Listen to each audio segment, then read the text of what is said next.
शराब पीने वाले, मूर्ति पूजक, अपनी शादीशुदा पत्नी को छोड़ के किसी और से चैट करने वाले, दूसरी औरतों से मिलने वाले, झूठ के चाहने वाले, पर्दे पर झूठ चलता है पिक्चरों पे और हम लोग चाहकर उसे देखते हैं। बाइबल बताती है ये सब लोग तुम्हें अंत के दिन नरक में मिलेंगे। आमीन। मैं आपसे पूछना चाहता हूं, जितने जवान भाई और बहनें बैठे हो, क्या आपकी लाइफ प्योर है? आइए मैं आपसे पूछता हूं, आर यू प्योर?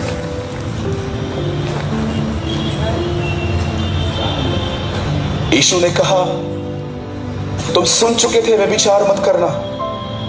किसी स्त्री को शादी से पहले और शादी हो जाने के बाद अपनी बीवी को छोड़ किसी को टच मत करना। पर मैं तुमसे ये कहता हूं, यीशु कहता है, तुमने ये बात सुनी थी, पर मैं तुमसे कहता हूं किसी स्त्री को देखकर अपने मन में गंदा मत सोचना। और उसके बाद यीशु कहता है हस्त में तुम के पाप मत करना। यदि तेरा हाथ तुझे ठोकर खिलाता है, इसको काट और फेंक दे। Don't do मैस्टरब्यूशन। आज परमेश्वर के मंदिर को आज बहुतों ने, अरे भारत में कम से कम 4000 प्रॉफिट्स होने चाहिए थे, हार्डली आजकल कोई दिखता है। जवानों ने शादी से पहले ही व्यभिचार करके अपनी बुलाहट खत्म कर दी है। मेरे भाइयों और बहनों, मेरे जवान भाइयों और बहनों, याद रखना मसीह के अंदर दो ही संबंध हैं, या तो भाई और बहन का या पति और पत्नी का। फ्रेंडशिप नाम का कोई संबंध नहीं है। वैश्या प्रभु में आने के बाद वैश्यावृत्ति बंद कर देती है, पर कई सारे विश्वासी प्रभु में आने के बाद पहले की जिंदगी नहीं छोड़ते।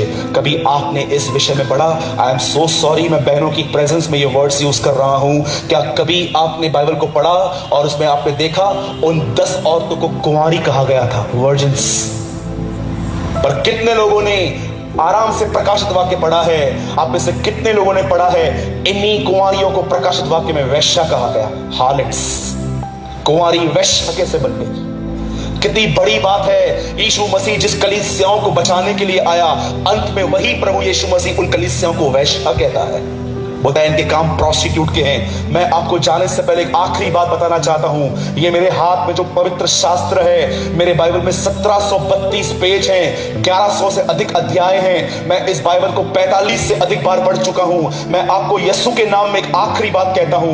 मैं जब भी इस बाइबल को पढ़ता हूं, मुझे इस बाइबल में हर पेज एक ही बात कहता है, अच्छा जिंदगी जी, पवित्र बन, क्योंकि वो पवित्र है। लेकिन मैं आपको बताना चाहता हूं, इस बाइबल का अंतिम पेज प्रकाशित वाक्य 22वां अध्याय नहीं कहता है कि तुम पवित्र बनो। वहां पर लिखा है अब जो पाप करता है वो पाप करता रहे, जो पॉर्न वीडियोस देखता है वो और देखे, जो बुराइयां करता है वो और करे।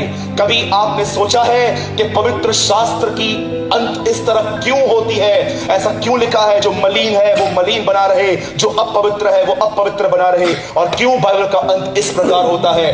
परमेश्वर समझाना चाहता है, मैंने इंसान को बनाया, इंसान ने गुनाह किया, उसको समझाने के लिए नबी भेजे, उनकी नहीं सुनी। उसके बाद याजक भेजे, उनकी नहीं सुनी। उसके बाद मैंने लोग भेजे, उनकी नहीं सुनी।